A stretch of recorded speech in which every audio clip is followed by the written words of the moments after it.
বাংলাদেশের শোবিজ জগৎ আবারও আলোচনার কেন্দ্রবিন্দুতে, কিন্তু এবার আলোচনার পিছনে নেই কোনো সিনেমা বা নাটকের সাফল্য। আছে একটি বাঙ্গা সংসারের দীর্ঘশ্বাস, একটি মা না ফেরার দেশে চলে যাওয়ার গল্প, আর একটি ছোট্ট শিশুর নীরব কান্না। তিতিকে ঘিরে যে অভিযোগ উঠেছে তা শুধু একটি সম্পর্কের গল্প নয়, এটি বিশ্বাস ভাঙ্গার গল্প। বলা হচ্ছে আলবির সঙ্গে তার ঘনিষ্ঠতার কারণে ইকরার সংসারে অশান্তি নেমে আসে। মানসিক কষ্ট, অপমান আর একাকিত্বের চাপ সহ্য করতে না পেরে ইকরা আত্মহত্যার পথ বেছে নেয়।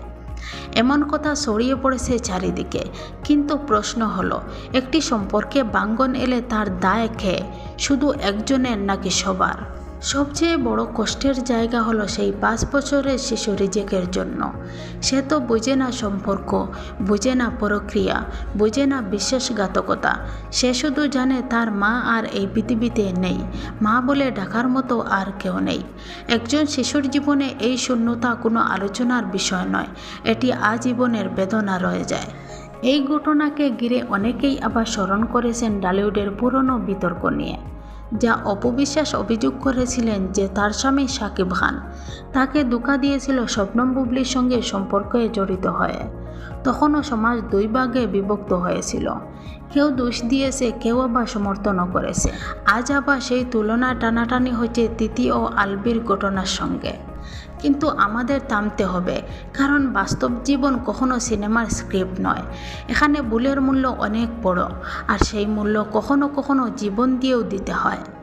ভালোবাসা মানে শুধু আবেগ নয়, দায়িত্ব। সম্পর্ক মানে শুধু 2 জন মানুষের ঘনিষ্ঠতা নয়, একটি পরিবারের নিরাপত্তা।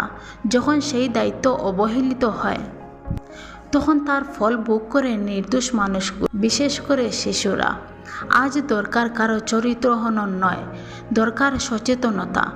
দরকার এমন একটি সমাজ যেখানে সম্পর্কের সংগঠন হলে সমাধান খোঁজা হবে, সংঘর্ষ নয়, ধ্বংস নয়। কারণ একটি জীবন হারানো মানে শুধু একটি মানুষ নয়, একটি পুরো পৃথিবী হারিয়ে যাওয়া।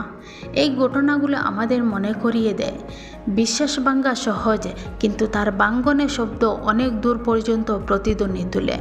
এমন আরও আবেগপ্রবল খবর পেতে আমাদের চ্যানেলটি সাবস্ক্রাইব করে পাশে থাকবেন, এবং সম্পূর্ণ ভিডিওটি দেখার জন্য আপনাকে ধন্যবাদ।